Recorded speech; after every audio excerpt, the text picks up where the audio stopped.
My name is Bob Hess. I'm a deacon here at St. John, Vianney, but I'm also a co-coordinator with my friend Kim Kehoe of Contemplative Outreach here in Houston. And we're very honored tonight. I want to explain very briefly why. I was struggling personally with forgiveness of an individual who took a retreat in Colorado. And I knew of Father Meninger, but picked up his book out there, The Process of Forgiveness, and started to read it.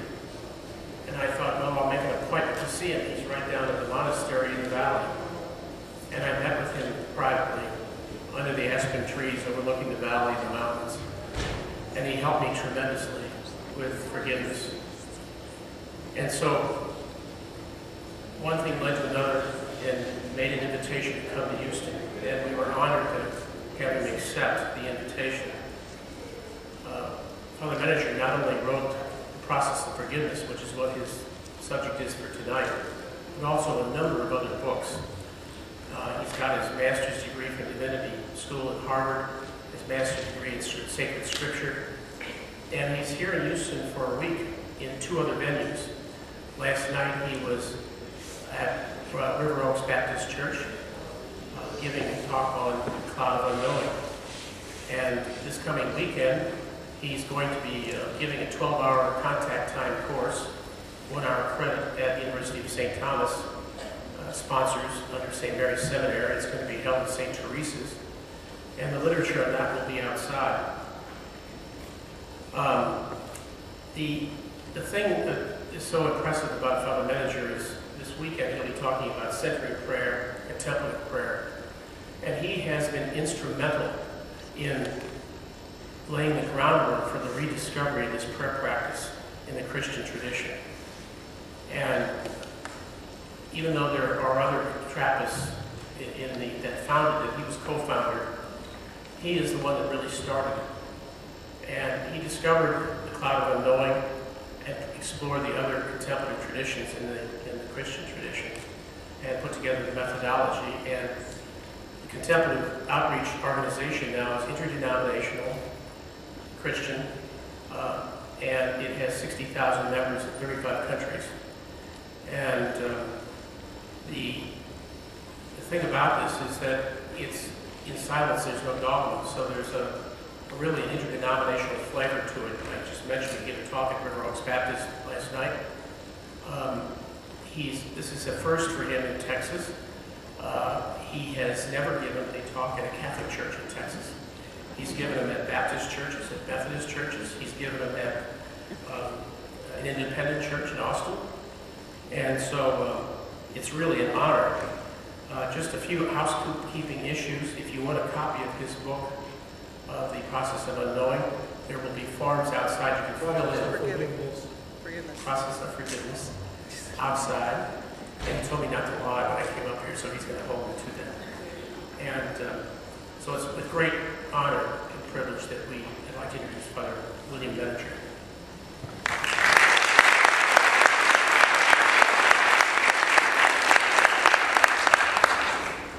Thank you, Bob. Well, it's my privilege to be here with you this evening and to share something on the process of forgiveness with you. I'm supposed to go for an hour and a half, so presumably it started at 1:15, so I will stop at 9:15. And what we'll do is we'll stop and have a 5-minute break at 9:15. And for those of you who have to go, because that's what we told you would be our time, you may leave. And then if a few want to stay, I'll come down here and you move up in your seats. And I'll stay for another 20-30 minutes for sharing and for questions, if you have any. Okay? That worked out last night very well, so I presume it will work out here. I collect stories of forgiveness because they're always awesome in the very best use of that word. Young people use that word today. It has lost all of its meaning. Awesome means nice, they're cool. But really awesome means something that you gaze at in wonder, sort of a contemplative gaze at something that is awe-filled. And usually stories of forgiveness are awesome, awe-filled. And I'd like to just tell you one or two of them. There was a rabbi who was arrested by the Nazis in World War II. He and his wife and his mother and father were brought to the concentration camp near Munich. And by the end of the war, when they freed the remnants of the Jewish prisoners at that concentration camp, his wife had been killed and his mother and father had been sent to the gas chambers. And so he, along with another group of Jews from the concentration camp, were brought to Brooklyn. And the reporters were interviewing them. And as reporters will do, asking questions like, how does it feel to have your wife killed and your mother and father and all that sort of thing. And one of the questions they asked him was, well, how do you feel about Hitler? And the rabbi said, well, you see these Jews who came over with me, and they were standing there, a number of them, for the interview. He says, they brought Hitler with them when they came over here from Germany. I refused to do that. And so I forgave him. And that was the only way I could leave him behind. And that's a very, very profound story of forgiveness. Let me just tell you one other. This is a true story of a young man whom I knew and do know very well. His name is David. And David was, when he was a young man, he was 18 or 19, he was a very strong person, a weightlifter. And at the age of 18, he was hired by, he and a friend of his were hired as bodyguards by a man who he called a Manson-like character. Somebody who sort of hypnotized the people that his followers, And this man had a large house and mansion adjacent to one of the more exclusive golf courses in New Jersey. And he also had a crew of beautiful women who would lure these golfers over to the mansion, and they would stage orgies, and they would have dope and so forth. And David and his friend would videotape these, and then they would blackmail these businessmen. And then this went on for 3 or 4 years, and finally it was exposed, and the man who was running it got off free because he had money and influence. And David and his friend were arrested as the perpetrators of this organization, this extortion organization. And David was telling me he was sitting in the courtroom, and the trial was over, and the judge sentenced David to 8 years in Rahway State Prison. Well, David said he was guilty. I mean, he did this. He broke an arm or a leg. He blackmailed these people. He took these videos. No question he was guilty. But what he resented was that he was given the credit, if you will, for running the whole organization while his boss got off free. And he got so enraged, he said, that he picked up a bench that held 8 people. He grabbed the bench and he charged the judge. At which, he said, it took about 15 policemen to hold him back. And then when they did that, the judge changed his sentence to 8 years in the prison for the criminally insane. And David said that he was criminally, he was insane for the first year. And he spent a good deal of his time in a padded cell. He was incorrigible. The guards couldn't go near him. Nobody could approach him. He was just an animal. Now, he had no religion. He was not raised with any religion. He said finally one day he sat down and he asked himself, who was he hurting? And he realized he wasn't hurting his former boss. He wasn't hurting the judge or the jury that sentenced him or the penal justice system of New Jersey. The only person that he was hurting by his attitude was himself. And then he said, well, how can I stop hurting myself? And he came to the conclusion the only way he could stop hurting himself was to forgive all of those people who were responsible for him being where he was. And he forgave them. And he said, I learned to love them. And Father, I have been free ever since. Now, that's essentially, this is what forgiveness is and what it does. God commands us, in a sense, insofar as he can command us to forgive. But it's not arbitrary. God didn't just sit down one day and say, well, I don't like adultery, so I think I'll make that a sin. And I don't like people missing Mass on Sunday, so I think I'll make that a sin. That'd be a good sin. And I don't like unforgiveness, so I think I'll make... No, it's in the very nature of things. You see, that these things are harmful to us.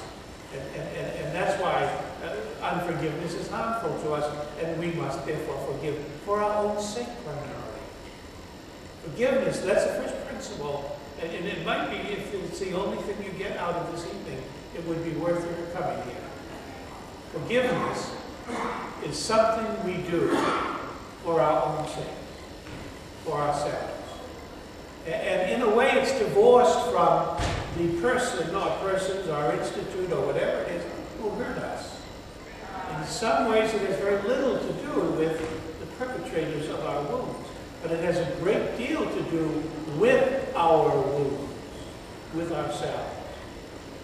Now, I think, I don't think I'm exaggerating if I say that I think probably 95% of the evils in the world could be solved overnight if people simply forgave. Now, they're not going to do this, we know it, but nonetheless, it is possible. At least theoretically, it is possible. What would happen in the Middle East, in Iraq, in Israel, in Ireland, in Eastern Europe, if overnight, if tomorrow morning, all these people woke up and said, I think I'll forgive the Jews, the Israelis, I think I'll forgive the Palestinians, the Sunnis and the Shiites in Iraq, I think we'll forgive the Americans and the Sunnis.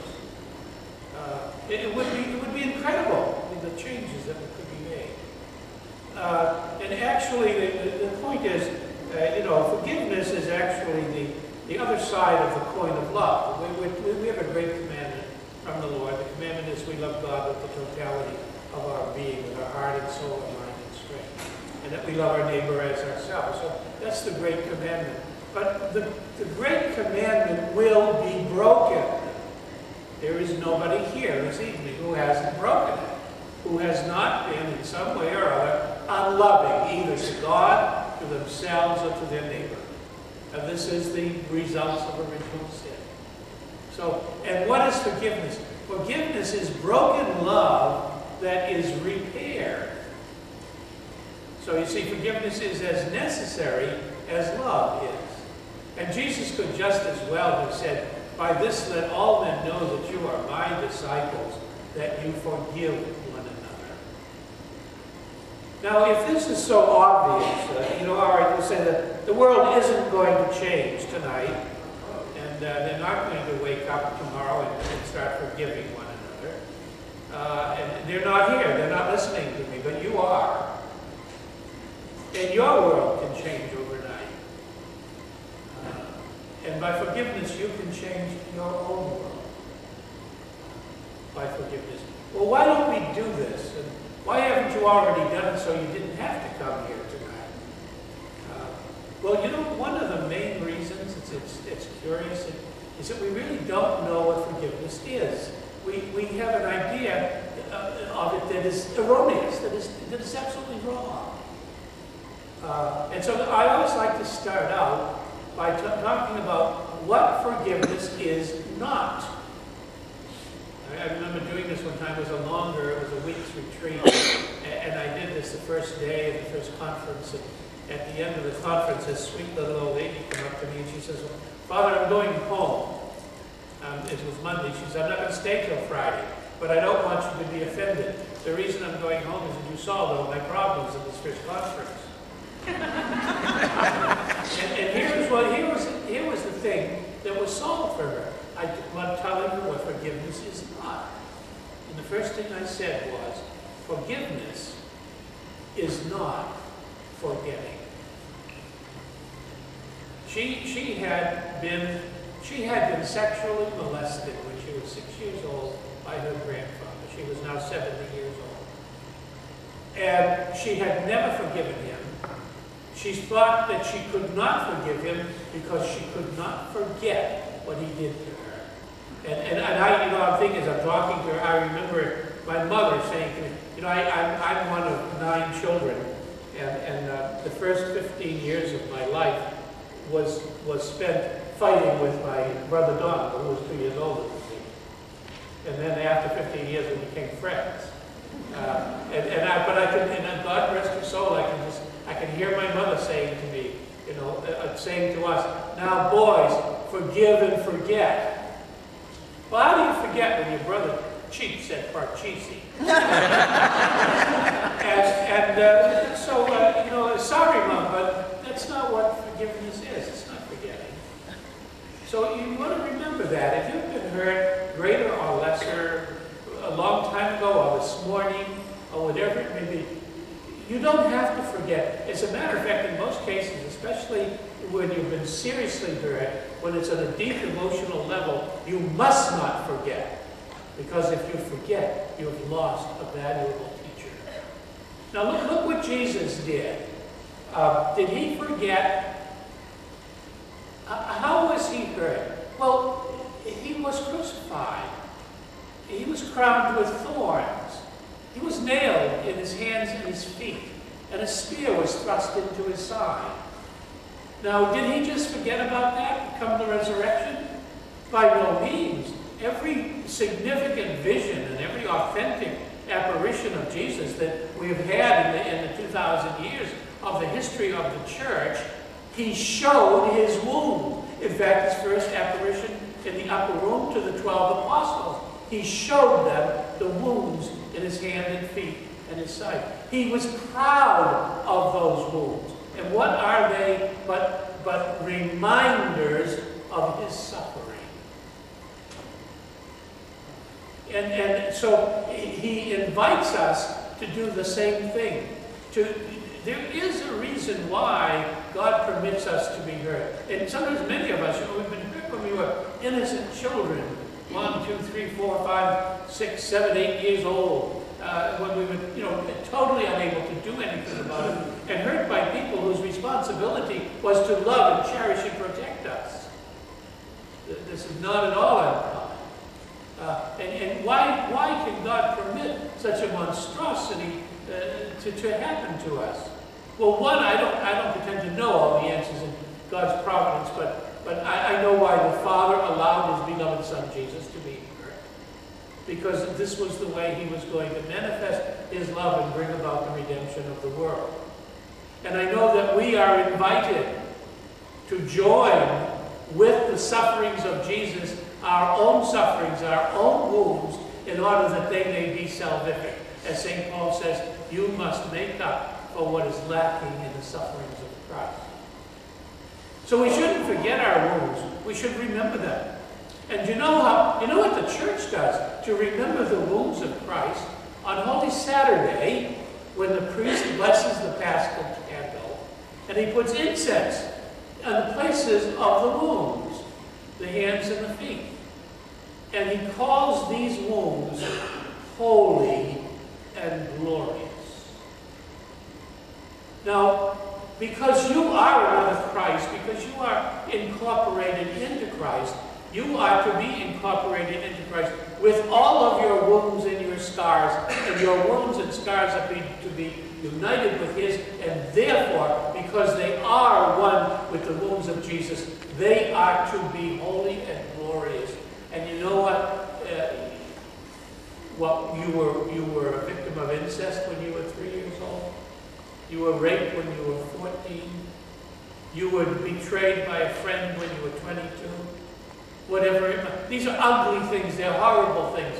But they become beautiful things when we unite them to the wounds of Christ. We all have that capacity. So we should not forget our wounds. Forgiveness is not forgetting. Au contraire, forgiveness is remembering. So that's one of the things. Another, and that's when I told this little lady that's all she needed. That's why she went home. So if anybody wants to get up and leave, but also forgiveness is it's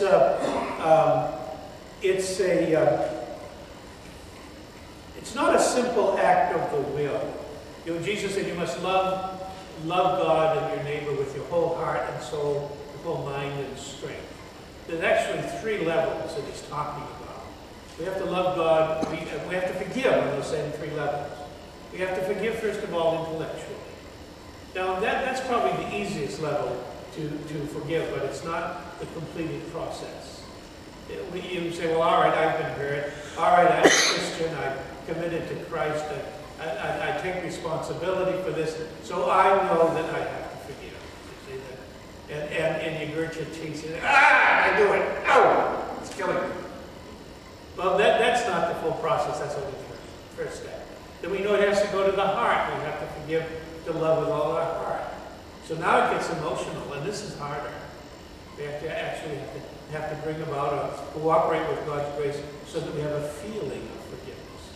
And then finally, the 3rd level, it has to be on a gut level, instinctive level, touching the very fiber of our being. And when that happens, that's when we're truly forgiven. That's when we are able finally, I know I'm oversimplifying, but you wake up some morning and you look about you, you look at yourself and you say, well, you know, I don't have anything to forgive because my wounds are healed. And so you then can look at the perpetrator of your wounds, not as someone who hurt you, but as a beloved child of God, even as you are a beloved child of God. So this can take a while to be completed. It can take a lifetime. And according to some theologians, it will only occur for some of us in purgatory. So another thing that forgiveness is not is it does not condone. When you say you know, I forgive someone who hurt me, you're not condoning the hurt. You're not saying it was acceptable, it was okay. You're not making excuses for the perpetrator. Especially, you know, if any of us have been hurt as children. No, but any hurt that we experience, it's contrary to God's love and God's will and God's command. And it's wrong for us to be hurt. It's wrong for someone to hurt us. It was wrong, it is wrong, and it will always be wrong. And when we forgive that hurt, we're not condoning it and saying it's okay. Because it will never be okay. So forgiveness then is not condoning. Another thing too, for Catholics especially, this is difficult, and that is forgiveness is not giving absolution. We're not, only God does it through the priest, but only God really can give absolution. He says, I absolve you from your sins. We can't do that to someone who has hurt us. They must turn to God to receive absolution. We can't give it to them. So forgiveness is not giving them absolution, and therefore letting them off the hook. The persons who hurt us must do whatever is required for them because of the wounds they have caused. That they must do whatever that offense calls for. And that's their problem, not yours. And you don't release them from it when you forgive. Another thing is that forgiveness is not a form of self-sacrifice. As a matter of fact, you're not giving up anything when you forgive. You're gaining when you forgive. Remember I started out by talking about that rabbi, you see. Forgiveness was for himself. It was the only way he could leave that evil behind him was by forgiving the perpetrator of his grief and his wounds. And so it stands to reason that the deeper your hurt is, the more severely you have been wounded, the more you stand to gain from forgiveness. Isn't that interesting? The more it will profit you. And unforgiveness, and it just depends on how we allow it to manifest itself, but unforgiveness turns us into something unnatural because of kind of a monster. You ever see someone in the emotional throes of unforgiveness? Look at their face. Watch their actions as they seek vengeance.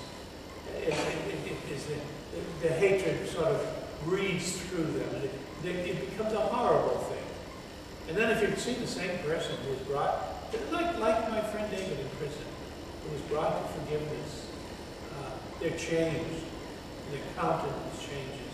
Their attitude changes. Their whole approach to life changes. And it begins to restore in us the image and likeness of God. When we are unforgiving, we're bearing the image of Satan. So forgiveness then is, and it's not a clear-cut one-time decision either. Sometimes you have to make it over again on different levels. To give you an example, a woman told me not too long ago, this woman, she was elderly, her son got married, and against her advice and the advice of just about everybody who knew him, he married a woman of questionable background, and they had 3 children in 5 years, and then she walked off with another man and left him with the children. She didn't really leave him, she left her with the children. The grandmother, of course, had not to raise these children. And she went through a really difficult process, and she thought she had forgiven her former daughter-in-law. And so then one day, she and her son were responding to an invitation to a wedding, and they went to the church, and they're sitting there waiting for the ceremony to begin, and in walks his former wife, with her now her 3rd husband. And she comes in and sits in the pew in front of him.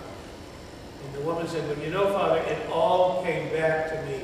It was as though I had never forgiven her at all. And I had to start all over again. But then we talked about it, and she admitted, well, it was easier the second time to forgive, because she had really made some progress the first time. But the whole thing was renewed, by the presence of that woman. So, and forgiveness is not a clear-cut one-time decision. It isn't something that you can be forced. You sort of grit your teeth and so. It has to proceed naturally from an honest, oftentimes a painful confronting of past hurts and wounds.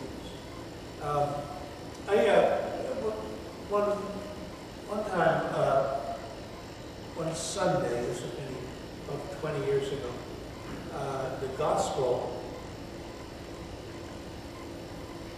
was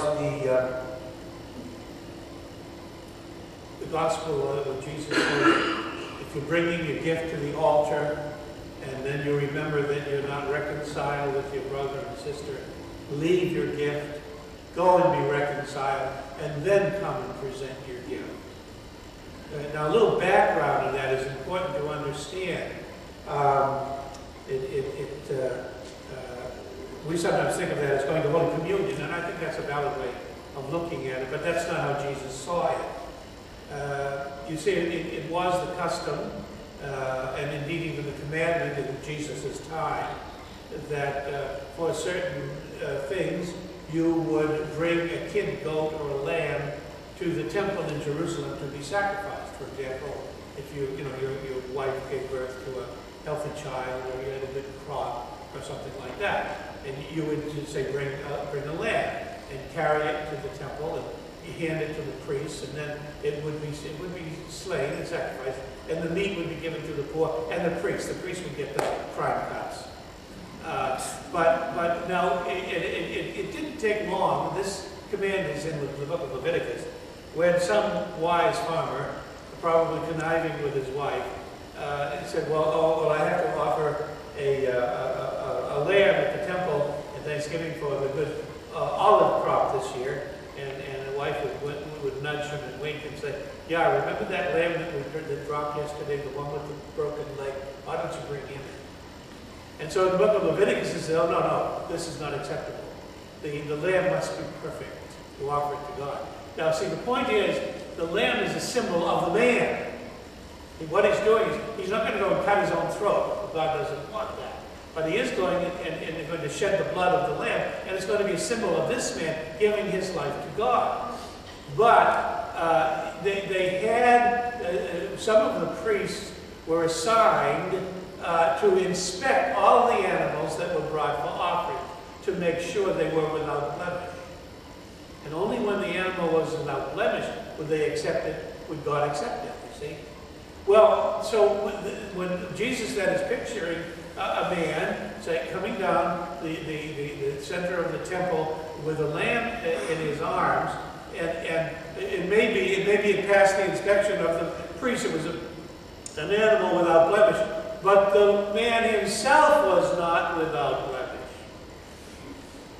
because he was not reconciled to his brother, and that's why he had to leave his gift and go and seek reconciliation, and then together, the two of them without blemish would be received by the Lord.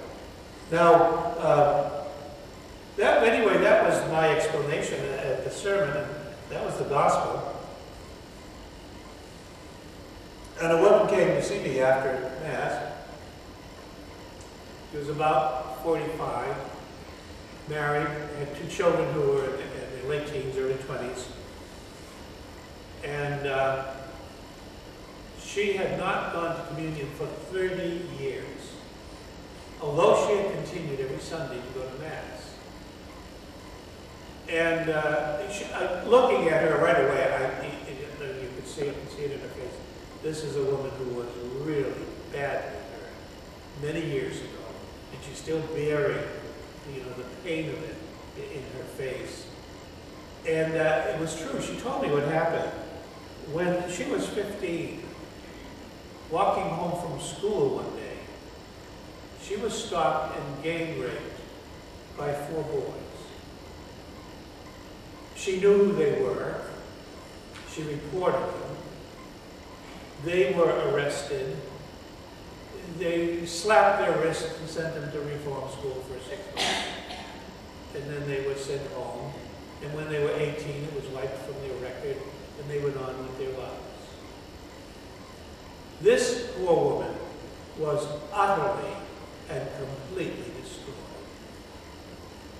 She went through all of the pain and the agony of depression, low self-esteem, wondering, what did she do and how much she was responsible for this thing that happened to her. And she even told me that for 3 years, she became a prostitute because she didn't think that there was any other way she could earn a living. Strangely enough, though, even during that time, she went to Mass every Sunday, but never to Holy Communion. And finally, this was the first time she brought this up to a priest. Now, it's not the first time I've heard a similar story. Any counselor has heard somewhat similar stories. And there's a stop response. I don't say that belittling the response. When it's a stop response, it usually means it's a good one. It usually works. And so I said to her, well, and why can't you go to Holy Communion? She says, because I can't forgive those people. And then I said, my stop response was, all right, can you say a prayer for them? And she looked at me and she turned her mouth down and she said, no, I wish they were in hell. Now I panicked. And this happened faster than it takes me to tell you about it. I sent an SOS to the Holy Spirit. And I said, please, God, as stiff-necked and hard-hearted as I am, and my heart is bleeding for this woman, and I would like to see them in hell too. And I cannot send her away in the condition that she is in. What can I do? And the answer came to me, and I did it. I said to the woman, well, can you pray for yourself? At first I said, do you pray for yourself? She thought for a moment. She said, no. I says, well, can you, will you? And she says, well, yeah, I guess so. Then I said, without any further explanation, I said, pray for yourself, and tomorrow I want to see you go to Holy Communion. Now, how did I justify that? This came from the Holy Spirit. I know it did. How is it justified? Well, you see, I didn't tell her this at the time. I did later, but she wasn't ready to receive it at the time. When she prayed for herself, what was she praying for? I don't know. She could have said, I want to be a happier person, or I'm afraid I have a lump in my breast, maybe it's cancer. It didn't matter what she was praying. But the ultimate answer to every prayer, you see, the ultimate answer to every prayer, no matter what the particular circumstances is I want to respond to God in my life. I want God's grace and God's love. No matter what your prayer is, that basically is what it comes down to. And so when she prayed for herself, she was praying that she would be like Christ, that she would accept and receive God's grace in her life, and God's grace in her life would eventuate in her forgiving those people, even though she didn't advert to it. So you see, she actually, by doing that, she actually had left her gift and gone and began the process of reconciliation. That's why I call my book, not forgiveness, but the process of forgiveness. And so you must at least begin the process. Sometimes that's all you can do. And you must at least begin the process in this way, by praying for yourself. Sometimes that's all you can do. God never requires of us the impossible. And the theologians tell us, never even the morally impossible. It was morally impossible at that time, at that moment, for that woman to forgive those four. Therefore, it was not required. But something is required of her. In some way or other, she had to begin the process. And how does she do that? By praying for herself. And you see, once she did this, once she stood before God praying for herself, she was opening her heart to God. If I said, well, when you do this, you're opening your heart to being reconciled with these people who relate to you, she wouldn't have done it. But it's okay to open her heart to God. See? And that's what prayer does. That's why the process has begun. And that's why I could say to her that I've never seen anyone in my life before or after who more badly needed to receive our Lord in Holy Communion. And it was permissible along these lines. So, first of all, I offer that anyone who has a real issue, a forgiveness issue personally, if they don't know how to deal with it, or it's so emotionally charged, if they don't know what they can do about it, I would say, in a sense, don't do anything about it. Simply pray for yourself. And then praying for yourself, you are opening yourself to allow God to work in you. I saw her only once after that. And it was about 3 months later. And she came up and she was a different human being. It was after Mass. She had a smile on her face. And she said, Father, you know what? Last night I prayed for them. See, the process was complete. God brought about the completion of that process, as God will do to any of us. So that's what forgiveness is not. And if we can understand that, well, that can help us a great deal. And I think maybe even the most important one is that forgiveness is not forgetting. On the contrary, forgiveness is remembering, and it's taking our wounds and allowing our wounds, like the wounds of Christ, to become holy and glorious and cooperative in the salvation of the world. And this ugly, despicable thing that may have been done to us by somebody now becomes holy and glorious. And you remember wounds, well, wounds leave scars, and when the scars themselves are stronger than the original tissue. So we don't want to forget. In fact, we should remember. Now, what is forgiveness then? That's what it is not. What is it? Well, in a sense, forgiveness is a byproduct. That's a strange thing to say, but it's a byproduct of a healing process. As I mentioned, I know I'm oversimplifying it. One day you wake up and you say, well, I'm healed. I don't have any wounds. Therefore, I don't have anyone to forgive. I've nothing to forgive. So what we do then is we focus on ourselves and on our wounds in order to allow them to heal. That's what the forgiving process is. It's actually a healing process.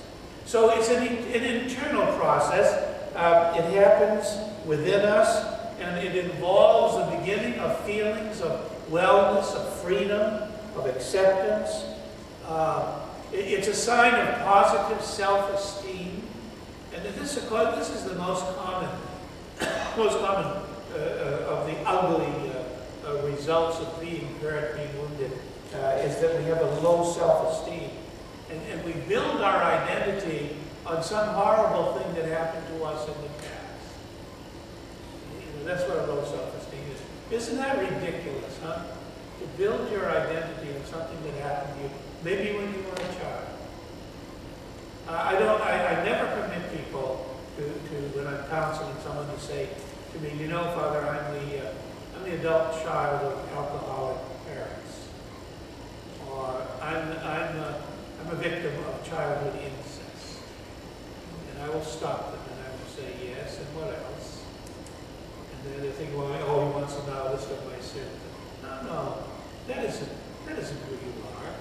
You just told me something that happened to you. You didn't tell me who you are. I want to know who you are.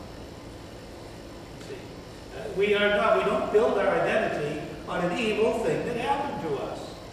Even, like in AA, for example, they really truly realize this. You have to get up once, and you have to admit that you're an alcoholic. You say, I am an alcoholic. Okay. But then you never say it again. Well, what you say is, I'm an alcoholic 2 days sober, or 10 years sober, or whatever it may be. You don't identify with the sin. It is not the hurt. It's not who you are. It's something that happened to you. It's tragic. It's unfortunate. But it isn't who you are. Who are you? You are a beloved child of God, whom God created in his own image and likeness, and whom he loves. And there is no room for a low self-esteem. Even though those of us who have it, it's been pushed on us by other people. It has never been pushed on us by God. What has been pushed on us by God is his image and likeness, by which he looks at us and says, you are my beloved son, my beloved daughter, in whom I am well pleased. So forgiveness then, it is those things. It's that internal process involving feelings of wellness, of freedom, of acceptance. It's a sign of positive self-esteem, no longer building our identity on some evil thing that happened to us in the past. That it's also a letting go. It's a letting go of the pain and the negative emotions from the past. We remember, but we no longer feel damaged. We acknowledge that we are not damaged, not essentially, by these wounds. And then forgiveness is a recognition that we no longer need our grudges, our resentments, our hatred, our self-pity. We are more than victims of our past. And it's no longer wanting to punish those who hurt us, no longer feeling the need to even the score. Give that up. As they say in contemplative outreach, let go and let God. We don't have to let them feel what it was like. That does nothing for us. You know the idea of an eye for an eye and a tooth for a tooth. Gandhi said if we followed that, the whole world would be blind. So forgiveness is releasing that, no longer feeling that need, no longer wanting to do it, or no longer being frustrated by our inability to do it. And then finally, forgiveness is, it's a moving on.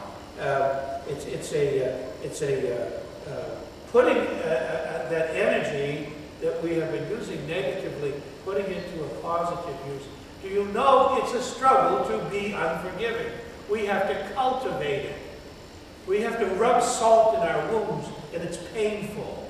And we have to work at it.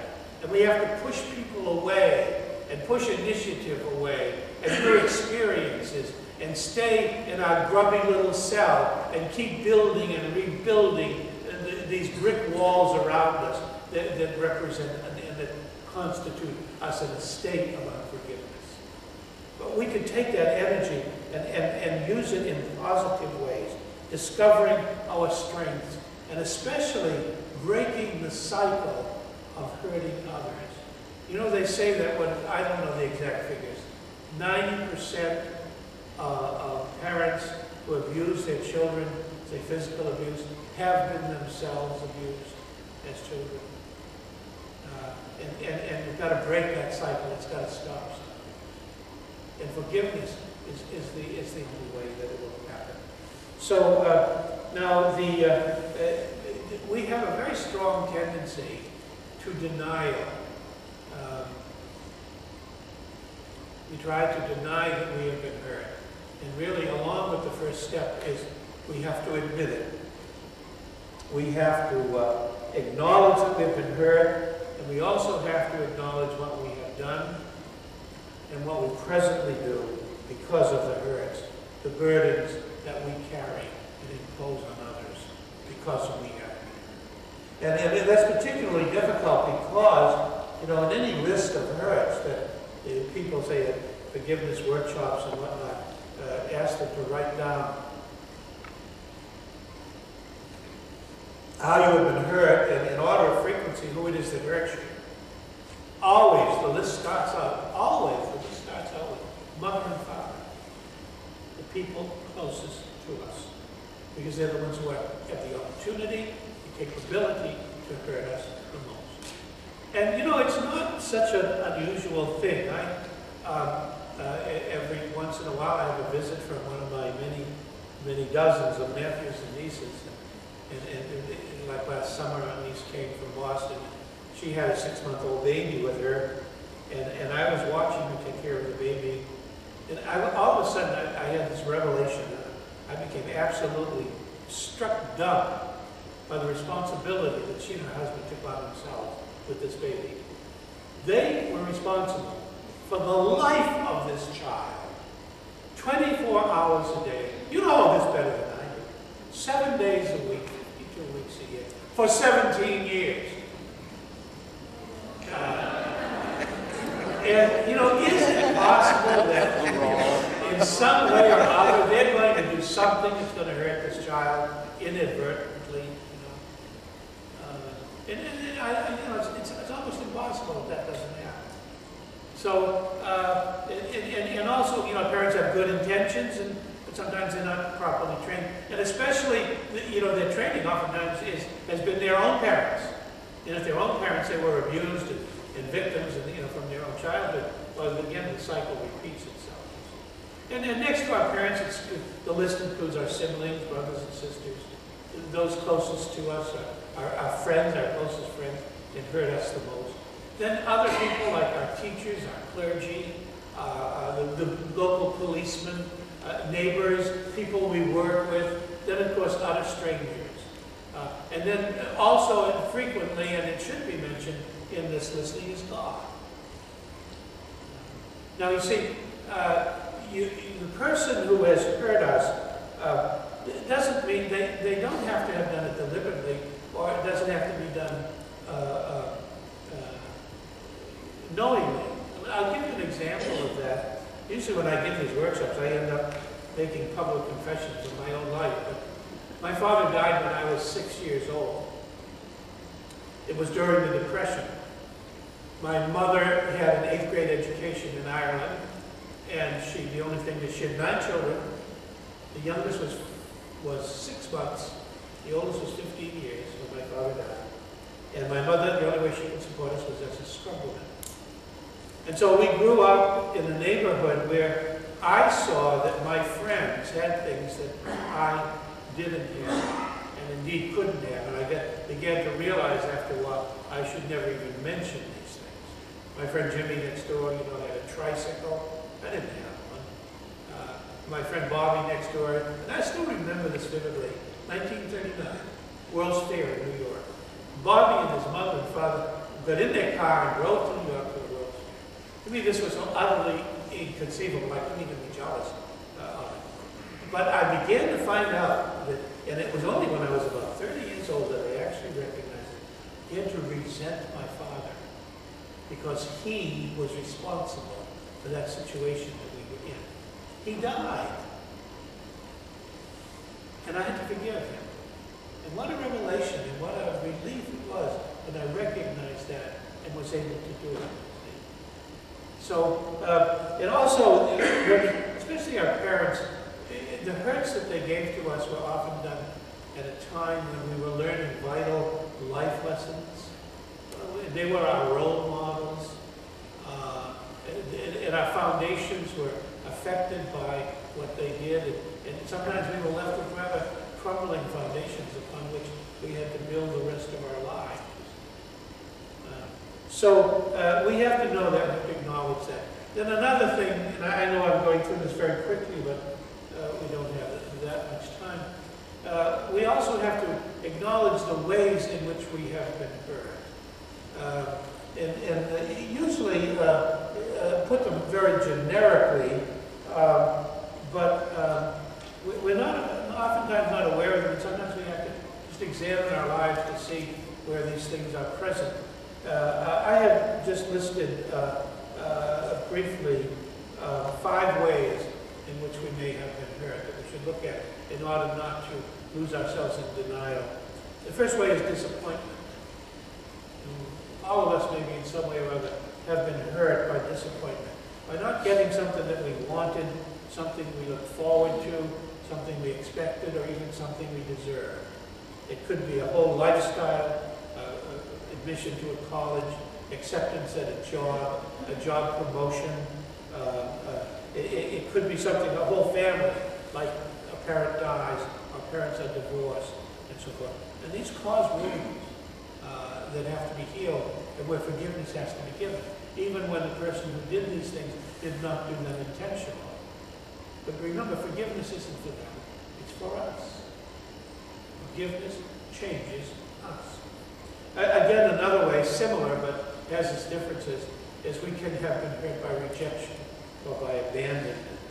And what happens is that this breaks an emotional bond between us and a significant other.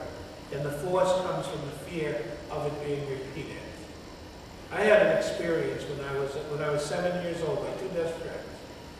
We were inseparable. My 2 best friends committed actually a crime, 7 years old. And they blamed it on me. I wasn't even present.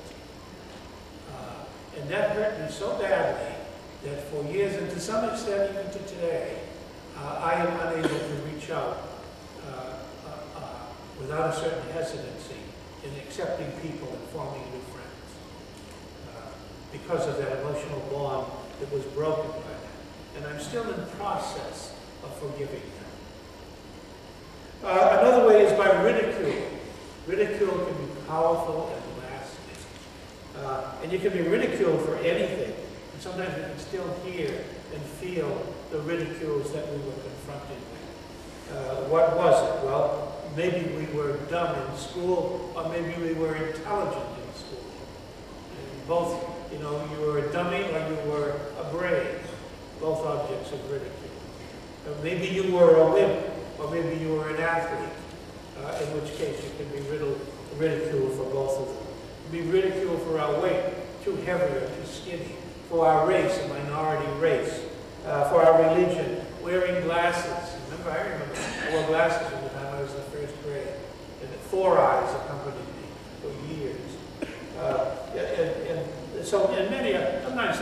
never happened. I don't engage in what I call nun bashing.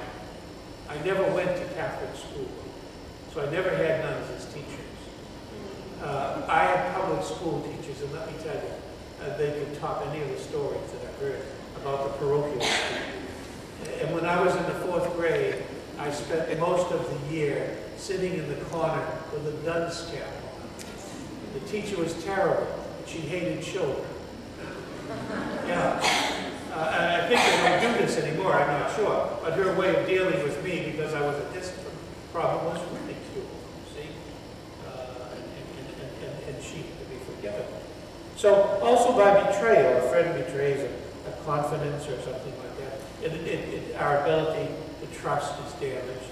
And also by deception, by ways of lies and broken promises.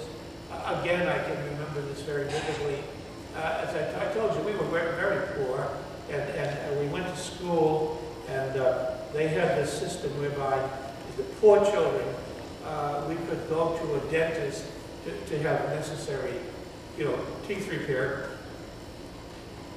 and for 25 cents, a visit, he would do whatever needed to be done. And so I was going, my jaw was swollen, I had a lower back tooth had to be pulled out, and go in with my 25 cents. And the dentists, these dentists were not sterling examples of their craft. They were usually alcoholics. The dentist couldn't hold a job with another dentist. And he said to me, "Oh, this isn't going to hurt really." Well, he killed me. Even to this day, I go to the dentist, I have to have 2 pretty nurses holding my hand. The TV set in front of me, music earphones, laughing gas, and that's for cleaning. But still, those things last, and the only way to deal with them is ultimately through forgiveness. So, and then we have to look at other things that we've done and how we've affected other people because we are hurt. The psychosomatic illnesses, the distrusting, the perpetuating the cycle of abuse on other people, the passive, aggressive things that we do to express our resentments that we aren't even directly conscious we're doing to hurt other people. But when we have this forgiving attitude, when we try to unite ourselves with the sufferings of Christ and accept these things and forgive, then all of these things gradually become transformed. We can do it, and we must keep in mind that we do it for ourselves. I would like, and I'm talking in theory, but what I'd like to do now is to do something very functional and very practical that I think may help you on these lines. Yes. This is taken from my book, The Process of Forgiveness.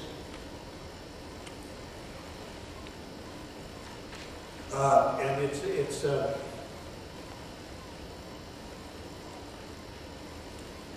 actually chapter 25 that's called Compassion Meditation. And I'd like to take you through a compassion meditation. What we're going to do in this meditation is we're going to choose 3 people in our lives. We're going to choose, first of all, a beloved person, a real person who we love and who we know loves us.